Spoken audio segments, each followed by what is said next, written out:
Nobody was supposed to know about that phone call. Not the press. Not the clubs. Not the managers or the agents or the 1,000 people who make their living standing close to greatness and reporting what they see. Nobody. And for a long time, nobody did. But the night Cristiano Ronaldo picked up his phone and dialed a number he had never dialed before, the night he called Lionel Messi, something shifted between two men who had spent 15 years being compared, contrasted, and placed on opposite sides of the greatest debate in the history of football. Something that could not be undone. This is the story of that night, and why it happened, and what it cost him to make that call. But to understand why Ronaldo called, you have to understand where he was. Not geographically. Emotionally. Because the geography is the easy part. He was in his apartment late, the city quiet outside the window the way cities go quiet after midnight when the noise finally exhales, and what is left is just the hum of things continuing without you. The emotional part is harder to describe. The emotional part requires going back. But here is what nobody understood about Cristiano Ronaldo in that period, and it changes everything that comes after. He was being written off. Not by amateurs. Not by casual observers scrolling through their phones during commercial breaks. By serious people. By the kind of journalists and analysts and former players whose opinions carry institutional weight, whose words get repeated in boardrooms and training grounds, and the private conversations that shape careers.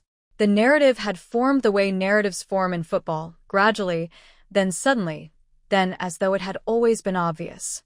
Ronaldo was aging. His numbers were declining relative to what they once were. His best years were behind him. The question was no longer whether he would fall from the summit, but how quickly and how far. He had heard all of it. He read more than people assumed he did, more than the carefully managed public image of relentless positivity suggested. He sat with it in the evenings, alone in the specific way that famous people are alone, surrounded by staff and security and the infrastructure of celebrity, but fundamentally isolated in the place where the real thoughts happen. He read the articles. He watched the clips. He sat with the particular cold feeling of watching the world begin to revise its opinion of you while you are still standing there, still working, still giving everything you have. And the worst part, the part that he could not say publicly, could not admit in interviews, could not let surface in any space where it might be caught and amplified and used against him, was that sometimes in the quietest moments he wondered if they were right. He had never wondered that before. Not once in 30 years of relentless forward motion. The doubt was new. And it was terrifying in the specific way that new things are terrifying when you have built your entire identity around the absence of them. Now here's the part that makes this story different from every other story about rivalry and legacy and the loneliness of greatness. The same narrative that was being written about Ronaldo was not being written about Messi. Messi, at the same age, in the same era, was being discussed differently, with a reverence that had shifted from admiration into something closer to canonization. The debate that had defined football for 15 years, the one that had sold newspapers and filled television hours and generated the kind of passionate, sometimes irrational argument that only sport can produce at that scale, that debate was being quietly resolved. Not officially, not with a ceremony or a decree, but in the accumulated weight of opinion. The tide was turning. Ronaldo knew this. He felt it the way you feel a change in atmospheric pressure before a storm, not with your eyes but in your body, in some register below conscious thought. He and Messi had never been friends. They had been respectful. Civil in the particular way that two people are civil when they both understand the stakes of any public interaction between them. They had shared stages, shared award ceremonies, shared the strange, compressed world of elite football where the same faces appear across different clubs and countries and competitions over the span of decades. But they had never spoken privately, never called each other, never exchanged anything beyond the public performance of mutual respect. The rivalry between them was real. Ronaldo would not pretend otherwise, not even to himself. But it was also, in some ways, a construction. A frame that other people had built around two careers that happened to exist simultaneously, that had been measured against each other so relentlessly and for so long that the comparison had become part of the identity of both men, whether they chose it or not. And for most of his career, Ronaldo had inhabited that frame without question. had used it even as fuel, as motivation, as the particular sharpening stone that keeps a blade from going dull. But on this night, something was different. And what happened next, what made him reach for the phone, almost nobody knows. Until now. Earlier that evening, Ronaldo had watched a documentary. Not about himself. About Messi, a long, carefully made film that traced Messi's journey from Rosario to Barcelona to the Argentine national team and the World Cup that had defined the final chapter of his career in a way that made even people who had spent years arguing against him go quiet. Ronaldo had watched it alone in the dark, the way you watch something you are not sure you want to see, but cannot look away from. And what he felt, watching it, was not what he expected to feel. He expected resentment. He expected the familiar competitive fire that had always ignited when Messi's name came up, the reflexive need to count and compare and assert. He expected to watch with the critical eye of a rival cataloging weakness. Instead, what he felt, what rose in him slowly and without warning as he watched this man describe his own doubts, his own fears, his own years of being told he was not enough in the specific way that the Argentine public had told him he was not enough, was something closer to recognition. Messi had been afraid too. Messi had sat with failure in ways that the trophy counts and the individual awards and the highlight reels did not show. Messi had carried the weight of a country's expectation and sometimes buckled under it and got back up and carried it again. Messi had been exactly where Ronaldo was now, standing at a point where the narrative was turning against him, and had found a way through it that Ronaldo had watched from a distance without ever understanding from the inside. He turned the television off, sat in the dark for a while. Then he picked up his phone. Here is what you need to understand about what it took for Cristiano Ronaldo to make that call. For men like Ronaldo, men who have constructed their entire professional identity around the image of invulnerability, around the relentless performance of confidence and strength and forward momentum, asking for anything is not a small act. It is not a minor gesture of humility. It is a fundamental disruption of the self they have built, brick by brick, over decades. Every public statement Ronaldo had ever made about Messi had been carefully measured. Every interaction had been managed. The rivalry had rules unspoken, but absolute, and one of those rules was that you did not show the other person your doubt. He sat with the phone in his hand for a long time before he dialed. He did not rehearse what he would say. He had learned over the years that rehearsed vulnerability is not vulnerability at all. It is a performance, and performances were something he already had too many of. He dialed. It rang 3 times. 4. And then the voice he had heard in press conferences and award ceremonies and the occasional brief exchange on a pitch after a match, the quiet, slightly flat voice that belonged to the most famous footballer in the world, said hello. There was a pause. Ronaldo said, I watched the documentary. Another pause. Longer this time. And then Messi said, simply, I know. My people told me you were one of the viewers. But what happened in that conversation? What was actually said between 2 men who had spent 15 years as the twin poles of the greatest debate in sport is more complicated and more human than any version of it that has been speculated about. They talked for almost 2 hours. It was not a reconciliation. That word implies a rupture that had never quite been what people imagined it to be. It was not a friendship forming in real time, with all the warmth and ease that word suggests. It was something more specific and more useful than either of those things. It was 2 men who had lived inside the same impossible frame for the same impossible length of time, finally speaking honestly about what that had actually been like. Messi talked about the World Cup. Not the victory. The years before it. The finals they had lost. The specific grief of returning to Argentina after a tournament ended badly and feeling the silence of a country that had wanted something from you that you could not give. He talked about the night after the 2014 final, in a hotel room in Rio, when he held the golden ball for the tournament's best player and felt, not pride, not relief, not the complicated bittersweet satisfaction of individual recognition inside collective failure, but simply empty. He talked about how long it took to find his way back from that emptiness. Ronaldo listened without interrupting. This was not natural for him. He was not, by temperament or by training, a man who listened easily. But he listened. Then he talked about his father. And this is the part that Ronaldo had never said publicly. Not once. Not in any interview, any documentary, any carefully managed moment of apparent openness. This was the part he kept.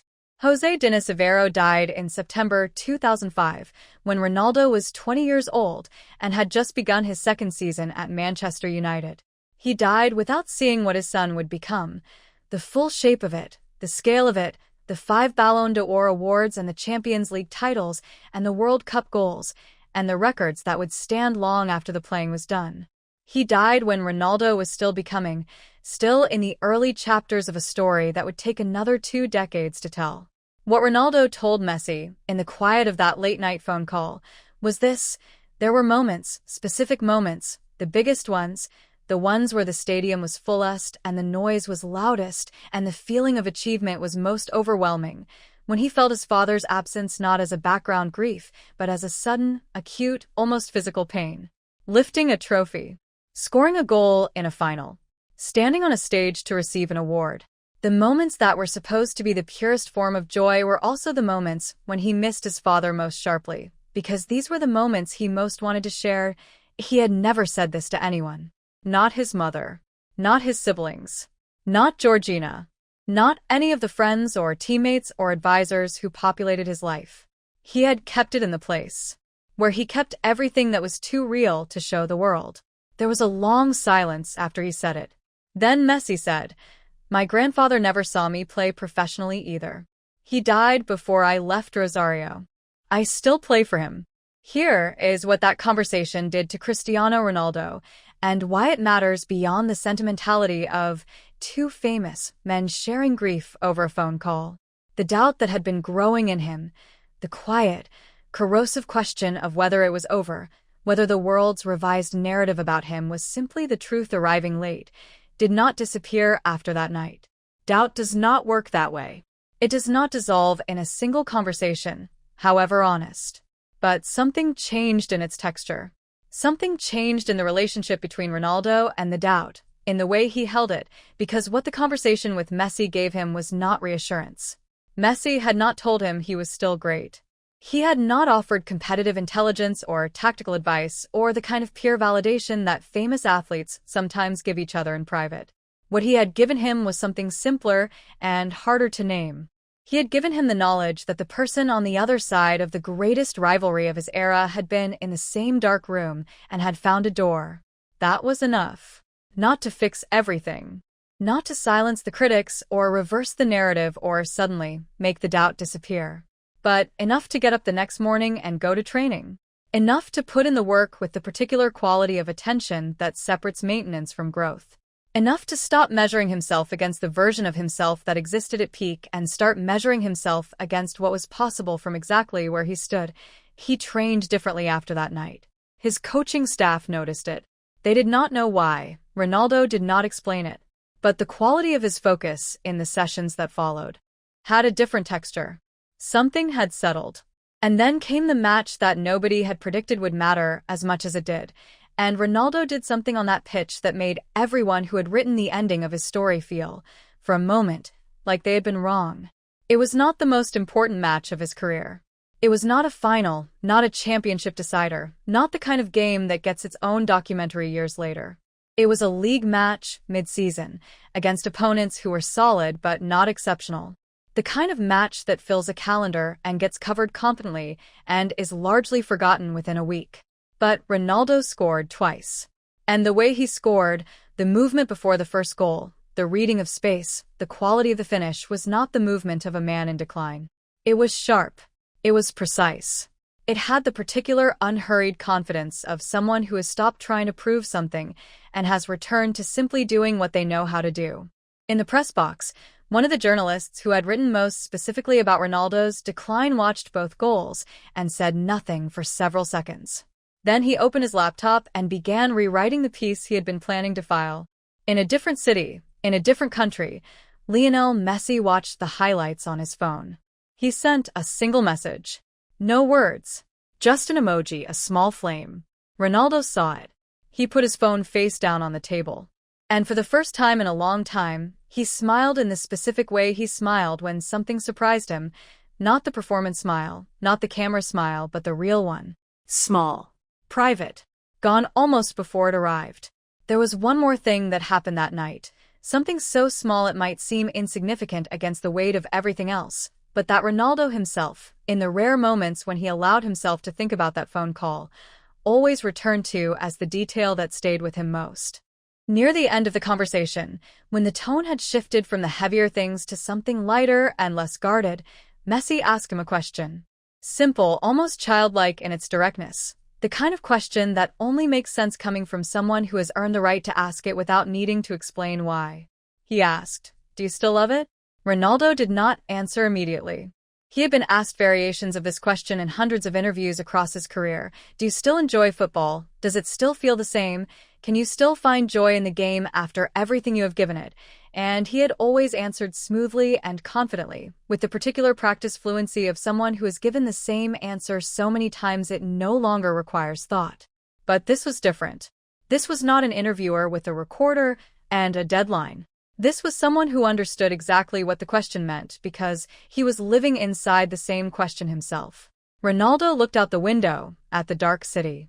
He thought about the training sessions, the early mornings, the ice baths and the film analysis and the diet and the sleep schedules and the 1,000 unglamorous disciplines that underpinned every moment of visible glory.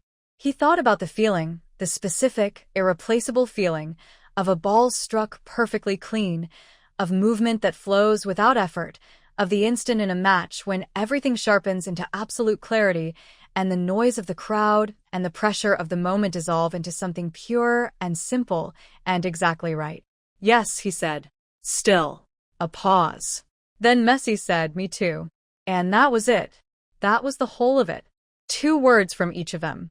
But they carried something that all the statistics and all the trophies and all the carefully worded public statements about legacy and greatness and the nature of competition had never quite managed to carry.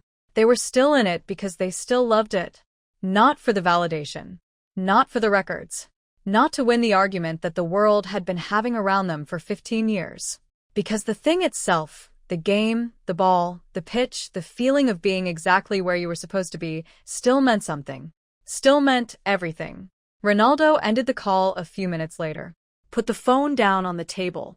Sat in the quiet of his apartment for a while, in the particular stillness that follows a conversation that has moved something. Then he went to bed. He slept better that night than he had in months. Nobody was supposed to know about that phone call. And in the public record, in the official version of both their careers, it does not exist. There is no transcript, no recording, no leaked detail from an assistant or a mutual contact eager to sell proximity to greatness. What exists is what followed it. The training sessions, the goals, the quiet recalibration of a man who had been standing at an edge and had, in the most unlikely way, found his footing again. What exists is the fact that 2 men who spent 15 years being placed in opposition chose, on one late night when neither of them owed the other anything, to be honest with each other instead. Football builds its mythologies on competition, on the idea that greatness is a finite resource, that one man's rise requires another man's diminishment, that the debate must have a winner. And there is truth in that. Competition sharpens. Rivalry elevates. The 15 years of Ronaldo versus Messi produced football that neither of them might have produced alone, in a world where the other did not exist to push against. But what that phone call suggested, what it quietly, privately demonstrated in a way that no press conference could ever capture, is that the 2 men themselves understood something the debate never quite allowed for. That they were not opposites. That they were, in the most fundamental sense, the same. 2 boys from places that did not expect them to become what they became. 2 men who had given everything to a game that gives back glory, but keeps the loneliness for itself. 2 people carrying losses that the trophies could not fill. Ronaldo never spoke about that night publicly. He never confirmed it, never referenced it, never allowed it to become the kind of story that gets polished and repackaged and sold as inspiration. But sometimes, when a journalist asked him about Messi, about the rivalry, about the comparison, about who he thought was greater, there was a pause before he answered. Just a fraction of a second. The kind of pause that contains something real. And then the answer would come, measured and careful as always. But the pause was different now.